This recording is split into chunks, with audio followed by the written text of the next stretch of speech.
వరంగల్ జిల్లా సంగెం మండల్ గౌచర్ల అనే గ్రామానికి రావడం జరిగింది. సో మనతో ఈ మండల ప్రధాన కార్యదర్శి గారు మనతో ఉన్నారు. పేరు వచ్చేసి సరయ్య గారు. అయితే మండల ప్రధాన కార్యదర్శిగా ఇప్పటివరకు మండలానికి ఎలాంటి డెవలప్మెంట్స్ చేశారో వారి మాట్లాడి తెలుసుకున్న ప్రయత్నం చేద్దాం. నమస్తే సార్, బాగున్నారా?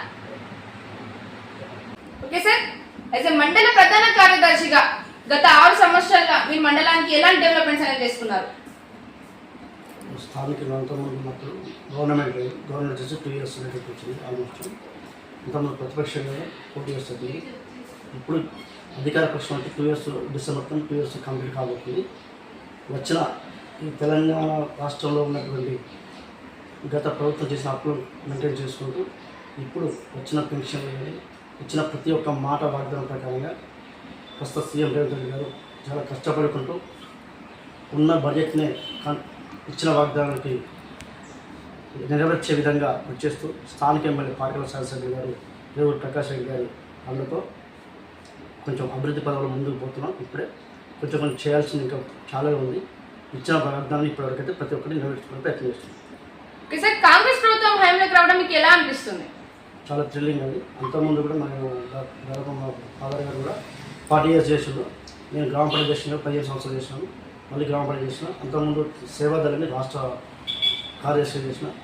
ఆల్మోస్ట్ పార్టీ పరంగా నేను ఇందులో ఉండడం జరిగింది. మీ మండలికి ఎలాంటి సమస్యలు ఉన్నాయి?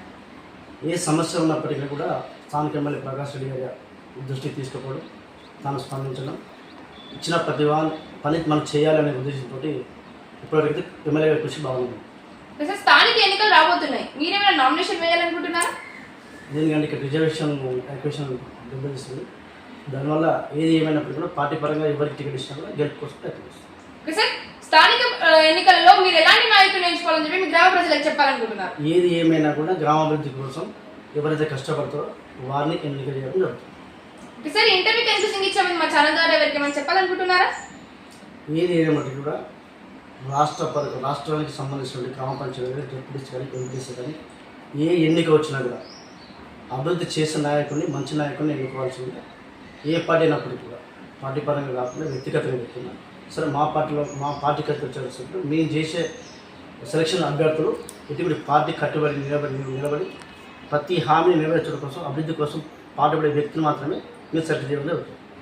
సో చూసారు కదండి టుడే ఇంటర్వ్యూ. ఇలాంటి ఆసక్తికరమైన మరిన్ని న్యూస్తో నెక్స్ట్ ఎపిసోడ్లో మేము ఉంటాం. Take care, by by.